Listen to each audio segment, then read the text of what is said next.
que monsieur le bon ne souffre pas de ça, c'est qu'on vous ment. Mais il souffre, le Il résultat, souffre, il est de la tendu. situation. Il est C'est parce tendu. qu'à côté, il a manqué de bons médiateurs. Ben oui, il a Bons manqué de médiateurs. médiateurs. Mais non, j'ai essayé à mon niveau. Hein. J'ai essayé, mais il a écouté. Il n'a pas manqué de bons Non, médiateurs, le mais il a terrain écouté qu'il a les choisi, mauvais le terrain qu'il a médiateurs. choisi, je vais dire, excusez-moi, Voilà, le terrain qu'il voilà, a choisi la colère, il a choisi la voilà, force, il a choisi voilà, la vengeance, il a choisi voilà. l'exhibition. C'est ça qui n'a pas été favorable pour lui. Il est Ouais. tombé dans un terrain, sur un terrain des requins, des vautours, des charognards, des merdes.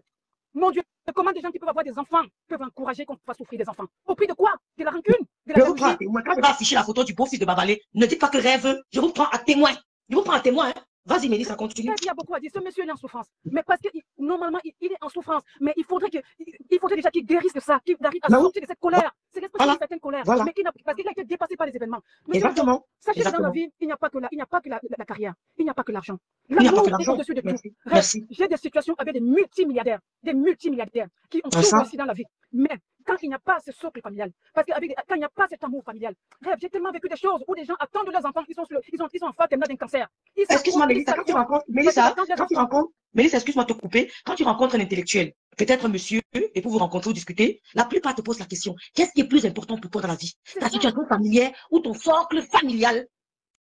Qu'est-ce qui est plus important? Parce que tu te testes. C'est le socle familial qui est plus important. Le socle familial, c'est parce que c'est ça qui construit quelqu'un. C'est ça qui construit la personne qu'on est. Et la famille même, au niveau de l'individualisation, la famille même, c'est toi et tes enfants, pour ainsi dire. Attends, Mélissa, excuse-moi, Mélissa, je lui ai dit, Alexandre, Mana ne fait pas partie de ta famille. Ta famille, c'est toi et tes enfants. L'épouse n'est pas membre de la famille. Tout à fait.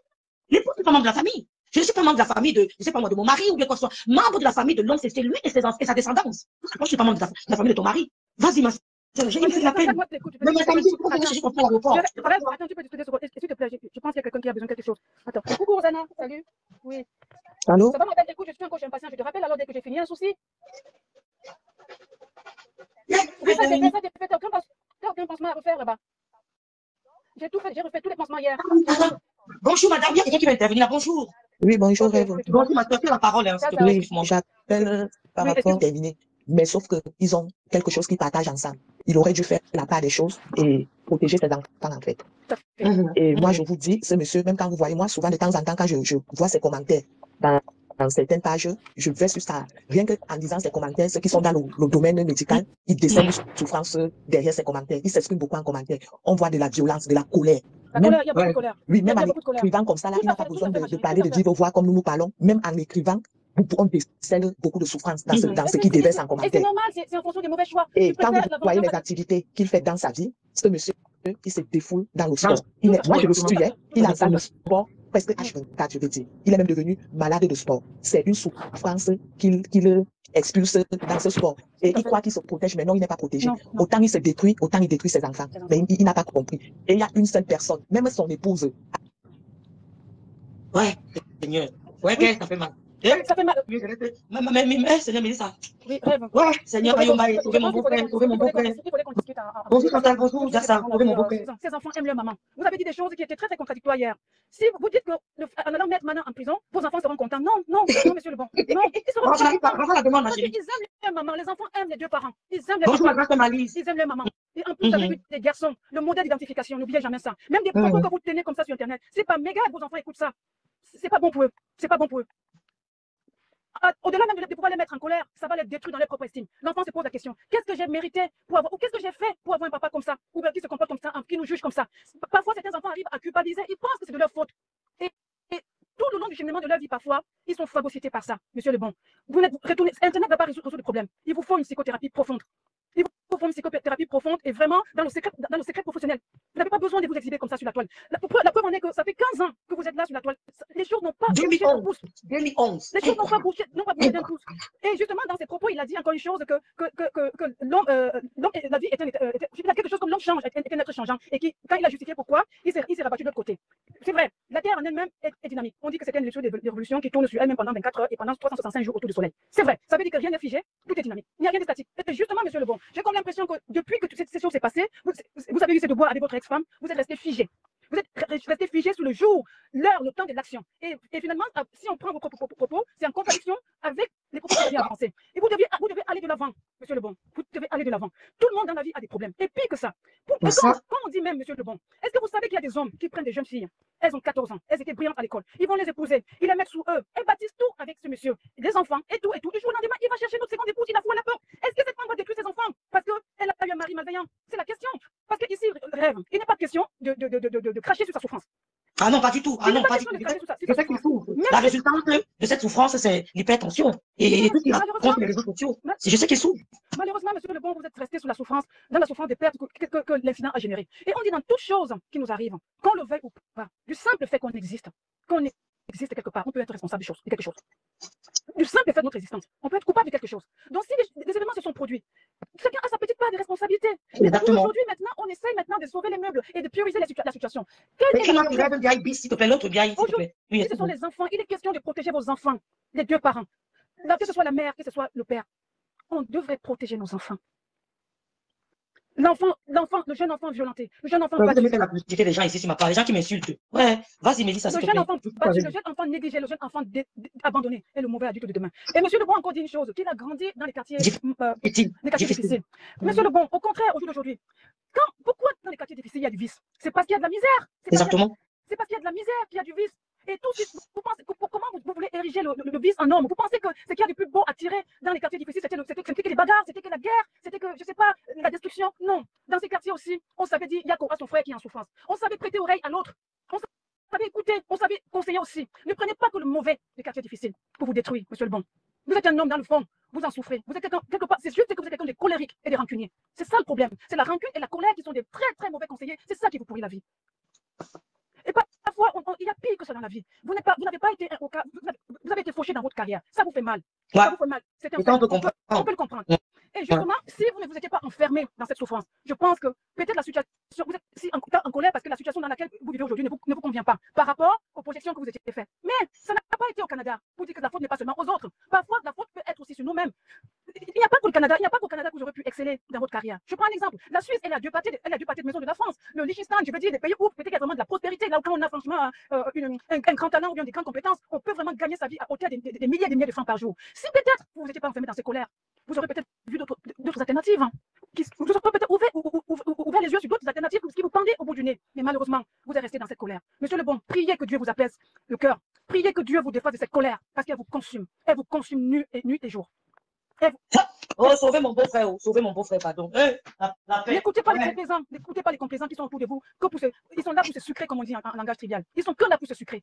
N'écoutez pas ces complaisants. Une maman qui a fait des enfants ne peut pas encourager un monsieur d'aller mettre en prison ou de vouloir à tout prix effacer complètement la mère de ses enfants de la carte du monde. Non, ça veut dire qu'elle s'en fout de vous. Parce que quelqu'un qui vous aime vos enfants. Si ceux qui vous entourent vous aimez vraiment, ils devraient aimer vos enfants. Parce que ces enfants sont votre sang, en effet. Et en aimant, parce que si vous aimez, ils pouvaient dépasser leurs intérêts. J'étais ici pour passer le message à Nathalie Babale. Laisse cette famille tranquille. Même quand on est amis avec des gens, ça ne nous permet pas d'entrer dans leur vie privée, dans leurs problèmes de famille. Même si c'est lui qui est votre ami ou son épouse, oui, faites votre amitié, mais n'encouragez pas les problèmes dans leur famille parce que vous avez la vôtre. Elle n'est pas parfaite peut-être ou elle est parfaite, tant mieux pour vous. Mais prenez du recul, laissez ce monsieur et sa femme tranquille, faire les pas vers leurs enfants. Vraiment, ça serait très important. Nathalie, laisse cet homme tranquille, laisse cette famille, occupe-toi de ton mari, de ton travail. Je sais pas, tu peux les appeler de temps en temps. Et si tu aimais vraiment ce monsieur, tu es au Canada, je ne pense pas que si tu prends ton téléphone, tu appelles l'ex de ce monsieur pour dire, je souhaite parler aux enfants, parce que je souhaite faire la médiation avec leur père, elle va te repousser. Peut-être elle te repousse parce qu'elle sait ce que tu es. Mais vraiment, laissez ce monsieur tranquille. Il est fatigué, ça se voit qu'il a même pris un coup sur son Bonjour. Bonjour tout le monde. Bonjour. Excusez-moi de couper un peu la parole, je vais dire quelque chose par rapport à ce que ça soit Mélissa, que ça soit Floride D'amour venait de dire. Parce que dans ma famille aussi, nous avons vécu une situation pareille. Et c'est moi qui écrivais tout en bas. Est-ce que ce monsieur n'a pas de famille? C'est une question. Parce que je sais que c'est vrai, on est dans un. Moi, j'ai dit laissez-le. N'envoyez plus de messages à ce monsieur. Son mal-être. Envoie des messages comment? Envoie des messages comment? Envoie des messages, ça veut dire comme ce panel où on est en train de lui dire on ne peut pas forcer un homme à donner de l'amour à ses enfants. C'est un instinct maternel. Il doit avoir ce qu'on appelle l'instinct maternel. Peu importe, même si aujourd'hui, ce monsieur a refait sa vie. Il a fait d'autres enfants. Mais ses premiers enfants, les enfants qu'il a eu avec ta tante, qui a permis qu'il sache qu'il était un homme, sont ses premiers enfants. Peu importe. Donc ça veut dire qu'il devrait avoir ce qu'on appelle l'instinct maternel vis-à-vis de ses enfants. Je vous dis, dans 10 ans, ça va le rattraper. Madame, excusez-moi, madame, vous laissez dire ça, c'est pas vrai. Madame, laissez-moi aller, laissez-moi terminer, s'il vous plaît, merci. Pourquoi? Parce que mon frère est juste 2 minutes parce que après je pars, s'il te plaît. D'accord, vas-y, donc tu travailles, vas-y, te laisse pas partenaire. Il y a des lapsus, hein. Il faut la comprendre, il y a l'émotion quand tu parles. Oui, vas-y, maman, vas-y. On n'est pas ici pour condamner qui que ce soit ou pour juger quelqu'un. Aujourd'hui, il y a une situation qui prévaut. On a envie de sauver les meubles, en effet. Ce sont le bien-être des enfants qui priment. Ici, Laissez la chance à ces personnes de se rencontrer. Laissez la chance à ces papas et à ces enfants de croiser seulement le regard rêve. Quand je le dis, c'est pas à la lumière des faits témoignés, rêve. C'est à la lumière des faits témoignés. Ça peut guérir beaucoup de difficultés chez l'enfant. Beaucoup de difficultés, je vous dis. Et parfois, les plus grosses douleurs, elles sont enfouies, elles sont morales, elles sont psychologiques. S'il y a quelque chose qui est tellement difficile à soigner, ce n'est pas la physiologie qui est difficile à soigner, c'est la psychologie. C'est la souffrance. On appelle ça le rejet. C'est le rejet. Non, c'est pas le rejet. Non, je vous interdis de le dire, c'est pas le rejet. C'est pas le rejet. Pourquoi vous fuyez les mots? Non, on ne fuit pas les mots. Ce n'est jamais le rejet. Non, c'est pas le rejet. Non, c'est pas le rejet, ça. On rejette, on s'en va, on abandonne. On abandonne tout, c'est pas le rejet.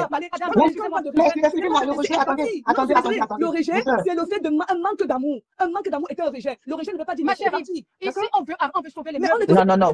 La situation de ce monsieur avec ses enfants, malheureusement, ce n'est pas le rejet. À donner de l'amour à ses enfants. Ça doit être un instinct paternel. Je suis désolée. C'est un instinct paternel, ce monsieur. S'il ne l'a pas, ce n'est pas par rapport à ce que la tante lui a fait. Non. C'est parce Ce n'est pas. Ce monsieur a de l'amour. Vous ne pouvez pas dire qu'il n'a pas de l'amour pour ses enfants. Quelqu'un qui n'a pas de l'amour pour ses enfants n'en fait même pas. Mon beau-frère va intervenir. Prends son beau-frère.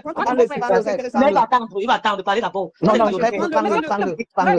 2 secondes, je vais parler à monsieur le bon, s'il te plaît. Vas-y, dans le direct, écoute, Je suis vas-y. content qu'il soit là. Grand frère, c'est avec tout le respect, sans jugement aucun. Grand frère, au jour d'aujourd'hui, vous êtes en train, vous laissez la colère vous priver de beaucoup de choses, mon cher grand frère. Mon cher grand frère, vous laissez la colère vous priver de beaucoup de choses, s'il vous plaît. Dans tout ce qu'on voit, dans tout, mais cette colère que vous montrez, elle cache une grande souffrance, une énorme souffrance. Et cette souffrance, moi personnellement, je la respecte. Et beaucoup de personnes la respectent. Mais grand frère, donnez-vous la chance de sortir de là. Donnez-vous la chance de sortir de là en mettant les enfants, autant que vous souffrez, grand frère. Imaginez-vous que ces enfants-là, toute cette colère que vous dégagez en fonction de la souffrance que vous ressentez, vos enfants, ils ont la même souffrance. Grand frère, papa, grand frère. Et un papa. Si t'excuses demain, c'est pas mon problème, hein. Non, il n'insultera personne. Vous croyez que ce monsieur ne comprend pas ce qu'on lui dit? Il comprend, mais il souffre. Et on a conscience de sa souffrance. Madame, si vous avez fini, s'il vous plaît, passez le message. Je dois lui parler. C'est aussi mon frère. C'est aussi mon frère. Monsieur le bon, c'est aussi mon frère. Donc, si vous avez fini, laissez-nous aussi lui parler, s'il vous plaît. Vos enfants qui sont la chair de votre chair. On est peut-être des faux profils, mais sachez que derrière chaque profil, on porte tous un cerveau. Vous récoltez les morceaux et vous vous rapprochez de vos enfants. Ils ont besoin de cet amour. Merci. Moi-même, je peux passer le message. La sœur qui est en train de dire qu'elle veut prendre la parole, s'il te plaît, laisse-moi prendre la parole. Je veux passer. Après, je descends. Je voudrais dire à ceux qui disent que Monsieur Lobong, est-ce que c'est l'origine? Non, c'est pas l'origine. Il a de l'amour pour ses enfants, mais il exprime cet amour. Il a besoin d'attention, en fait. C'est un appel à l'aide. Faut pas croire que tout ce qu'il écrit, il écrit de son bon vouloir. Moi, je vais, comme il est dans le direct, je vais profiter, je vais vous prendre mon cas. Moi, je suis maman d'un petit garçon de 10 ans. J'ai fait mon enfant. Je l'aimais. Je l'ai aimé, mais je n'allais pas vers lui, donc je savais qu'il va manger, qu'il va se laver, qu'il faut qu'il fasse ses devoirs, mais il y a une partie que je ne lui donnais pas, mais que j'avais en moi et que j'avais conscience que je l'aime, c'est d'aller vers lui, c'est de lui dire les choses. Oui, de l'amour, tu l'exprimais pas d'amour, mais tu l'exprimais d'une autre manière. Mais dans mon cœur, je savais que je l'aime. Il y a plusieurs façons d'exprimer l'amour à ses enfants. Non, ma soeur, laisse-moi aller jusqu'au bout. Et donc, elle aimait son fils, mais elle ne manifestait pas. Tu vois, ne manifestait pas suffisamment. Pourquoi? Parce que moi, c'est ma soeur qui était venue me rendre visite. Elle m'a dit, elle était restée 3 jours chez moi. Elle m'a dit, la relation entre ton fils et toi, tu la trouves normale? Je lui ai dit, c'est-à-dire, elle m'a amené à voir le déclic. Elle me dit, façon que tu te comportes avec lui, c'est pas normal. Tu ne vois pas qu'il est seul, qu'il joue seul. Pour moi, il était à l'aise. Et de là, ça m'a fait un déclic. J'étais en train de reproduire inconsciemment ce que j'ai vécu avec mon père. Moi, j'ai eu un père qui nous donnait tout, sauf de l'affection. Et c'est ce que Monsieur Lobong est en train de produire. Il a une situation qu'il a embrigadée dans quelque chose. Il aime ses enfants, mais derrière sa colère, il envoie les signaux à ses enfants. Mais sauf qu'il a de la colère, il envoie comme il peut. Lui-même, il a besoin d'aide. Moi, je comprends ce monsieur. Non, mais moi, je me dis que il veut à tout prix détruire Mana. Et il se dit qu'en touchant les enfants, ça fera du mal aussi à Mana. Oui, c'est pour ça que je t'ai dit dans mon premier passage qu'il y a de la rancune et il y a de la vengeance. Sauf que il a choisi le mauvais côté d'attaque, en fait. Il prie de ses enfants de quelque chose pour faire souffrir Mana. Sauf que je lui dis, comme il nous entend, grand frère, revois la manière de faire. Moi, je ne vous demande pas de parler, de vous adresser à Mana, mais trouvez comment vous allez faire pour vous reconnecter à vos enfants et pour réapprendre à vivre et à aimer vos enfants en faisant la part des choses avec l'histoire, avec leur maman. Grand frère, si tu nous écoutes, pas la tête. Je ferai l'offline, je ferai. Bon, je vais essayer de lire le commentaire de Jules. Je sais pas s'il peut remettre son commentaire. Et bienvenue dans le direct, Monsieur Lobong. Merci. Alors, il y a Jules qui a vécu, les enfants ont même quel âge pour que vous discutez comme ça? Ils sont assez grands pour discuter seuls, non? Arrêtez ça. Bijou Kamel, tu m'as arrêté quoi? Oh, j'ai perdu le commentaire de Jules. Bon, madame, vas-y, ma chérie, alors tu veux parler. Oui, en fait, il y a quelque chose de pertinent là. Je disais que tant mieux si Monsieur Lebon est dans le direct, mais je disais que l'amour, c'est l'instinct maternel. peu importe la situation que ce monsieur, moi je ne le juge pas, hein. Moi je comprends ce qu'il vit, parce que moi mon frère il a vécu. Et comme on dit toujours, dans une famille, même si on est un enfant unique, on n'est pas seul. Ce qui veut dire, quand on arrive à vivre cette situation-là, autour de soi, on a quand même quelqu'un dans sa famille qui peut te dire, petit frère, mon fils, mon enfant, tu vis ta situation, mais tu ne peux pas rompre l'amour de tes enfants. Parce que tes enfants, c'est ce qui est le plus beau, sur ce monde, mon frère. Tes enfants, ça c'est ce que tu dois te vanter demain. Peu importe, même si tu as une autre femme avec qui tu as fait des enfants, mais ces enfants, tu ne peux pas les régner. Quel qu'en soit ce qu'ils soient des bandits, qu'ils soient ceci, mais ce sont tes enfants. On a vu des enfants des grands stars se droguer, on a vu le fils de Will Smith faire des choses, mais tout le temps il tapait la poitrine sur la canne disant, c'est mon fils, c'est mon enfant. Et on a vu ce qu'il a vécu avec sa femme. Parfois, comme disait ma mère, il faut prendre l'histoire de certaines personnes pour refaire aussi ta vie, pour pouvoir guérir. L'amour, ça ne s'achète pas. Aujourd'hui, tu es jeune, certes, mais demain, tu vas prendre de l'âge. Et tu vas souffrir. Quand tu vas vieillir et que tes enfants seront des messieurs, des hommes, tu diras, genre, tu vois, ces hommes-là, ce sont des enfants. Les amants ne se parlent pas. Mais grand frère, tu seras malheureux. Reprends-toi. Vraiment, reprends-toi. L'amour peut finir. L'amour finit. On se marie aujourd'hui, on divorce demain. Mais ton sang, c'est à vie. À vie. Je ne sais pas qui vous conseille, mais je sais, mon frère Laurent, que si tu étais mon frère, tu devais que marcher. Parce que mon frère a vécu ça. Prendre une femme en Afrique, amener en Europe. Après 20 ans, 25 ans de mariage sont séparés. La femme est partie avec quelqu'un d'autre. Il a voulu tout oublier. Il dit, mon frère, tes enfants, c'est ta richesse. Il dit, tu as compris, lui, petit, il dit, tes enfants, c'est ta richesse. Ce sont mes neveux. Ils ne peuvent pas souffrir. Alors que toi, tu es là. Refais ta vie si tu veux. Oui, elle m'a fait ça, elle m'a fait ça. Oui, mets tes pieds par terre, tu pries. Mais tes enfants, c'est ta fierté. Moi, je te respecte, moi, ta petite soeur. Par rapport à tes enfants. Alors, mon frère, reprends-toi. Peu importe les à côté, les ceci, mais reprends-toi avec tes enfants. Parce que ces enfants, c'est un rejet. Tu ne leur donnes pas de l'amour. C'est pas bien. Il ne faudrait pas que demain, quand ils rencontrent aussi des femmes, ils revivent le même rejet en disant on n'a pas eu de l'amour envers nos parents. Et ils le transmettent à leur épouse, à leur enfant. S'il te plaît, reviens à la bonne raison. Et les réseaux sociaux, c'est. Voilà, je sais que tu as de la famille. Et toujours dans la famille, on a quelqu'un avec qui on s'entend. Même on est un enfant unique, on a quelqu'un. Ça, c'est la vraie vie. Même si tu as fait un seul enfant dans ta vie. Mais on ne peut pas être qu'on vit une situation, on n'a personne pour dire mon frère, tu es en train de déraper. Grand frère, tu dérapes. Personne ne dit pas. Grand frère, tu dérapes. Quand tu dis ça, il te bloque. Je suis peut-être un faux profil, mais sache que derrière les profils, il y a des gens qui portent le cerveau et qui vous regardent, qui vous observent. Nous, on vous voit, vous ne voyez pas. La situation que dans notre situation, nous aussi, on l'a vécu. Nous le vivons. Mais je sais que si vous faites partie de ma famille, je ne vous laisserai pas déraper à ce niveau-là. Franchement, je sais que j'ai cette force, cette capacité de toujours dire aux gens, c'est vrai, tu es tombé, mais ne te laisse pas envahir par la haine. La haine n'a jamais rien rapporté. Mais l'amour a toujours triomphé à tout. Et c'est quelque chose que les gens ne comprennent pas. L'amour triomphe à tout. Voilà. Merci Rêve pour le panel. Monsieur Laurent, vraiment, si vous pouvez monter, vous exprimer avec votre belle-sœur qui porte vraiment sa tête sur les épaules. Enfin, vous avez la chance de la voir, hein, parce que c'est une fille que je suis beaucoup et qui a vraiment la tête. Hein, elle a le cerveau. Cette histoire date de 2011. J'ai gardé toutes les captures d'écran. Je m'adresse à Alexandre Dinou. J'ai gardé toutes les captures d'écran de 2011 aujourd'hui. Tu dis que Mana a accusé de l'avoir violée. Mana a détruit ta vie. Mana a fait ceci. Alexandre, tu as raison.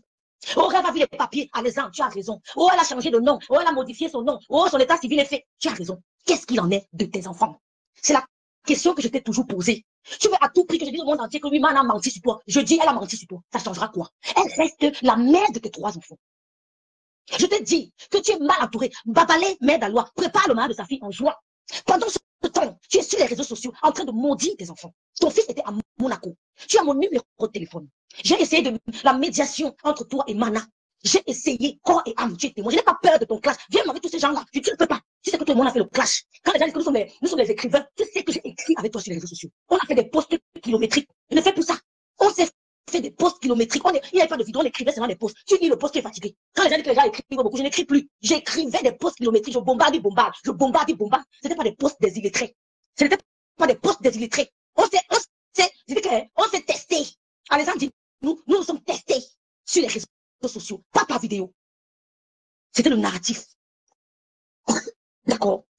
Tu sais, les gens qui parlent ne connaissent pas l'histoire. 2011. Mana t'a accusé de l'avoir violée. Mana a changé son identité. Mais elle est la mère de tes 3 enfants. Dans un direct que j'ai précieusement gardé, tu te moquais de ton fils de consommer du hashish. Tu te moquais de ton fils d'être consommateur de hashish.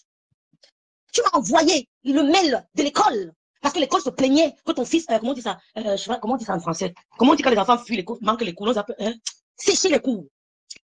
L'école te contactait à l'époque. Ils t'ont envoyé un mail pour te dire que ton enfant sèche les cours et que ton enfant aide à réussir ses enfants. L'enfant peut traverser une période pubertaire difficile. Mon grand frère, sa puberté, c'est le relélé chez nous. Mon grand frère a traversé une puberté terrible. Mon grand frère a dérangé ma mère, mon père. Mais il est officier, il est comment dire ça, il est homme de au Cameroun, il est responsable. Mon grand frère, quand il voit les bouteilles de mon pâté ramassées, oui, il démarre la voiture, il va cogner. La personne qui veut te tirer, c'est mère à loi. Ceux qui sont en Allemagne savent de quoi je parle. Quand un garçon traverse, mon grand, j'ai vécu la puberté, je ne veux pas dire que j'étais petite, mais je voyais, j'ai vécu la puberté de mon grand frère. Pourtant, le deuxième, il était plus cool. Mon petit frère qui me suit, j'ai vécu sa puberté. C'était pareil, très agité. Pourtant, moi, ma puberté était slowly. Ma puberté, on ne sait même pas que je traversais la puberté. On n'a même pas su que je traversais la puberté. J'ai passé ma puberté calmement, posément. Je m'en vais Yomi. Je ne lui ai pas donné les mots de tête. Non, on a de boire le café comme ça. C'est quoi? C'est quoi? Merci, Dr. Tinga. Le gymnasium, c'est le haut niveau. C'est une mère seule qui vous parle. Mon fils était au gymnasium. Mais j'ai préféré l'enlever de là pour l'envoyer au Cameroun. Parce que je voulais protéger mon fils de l'environnement. Pas de quoi que ce soit. Et Dieu merci, j'ai sauvé mon fils parce que les deux amis avec qui il marchait, les enfants des balaises, et pour montrer la maison par la fenêtre, et pour montrer la maison de l'ami de mon fils qui voulait le détruire. Vous allez voir une grosse maison. Un enfant de riche. Des maisons ont pris la voiture de leur père. Parmi ces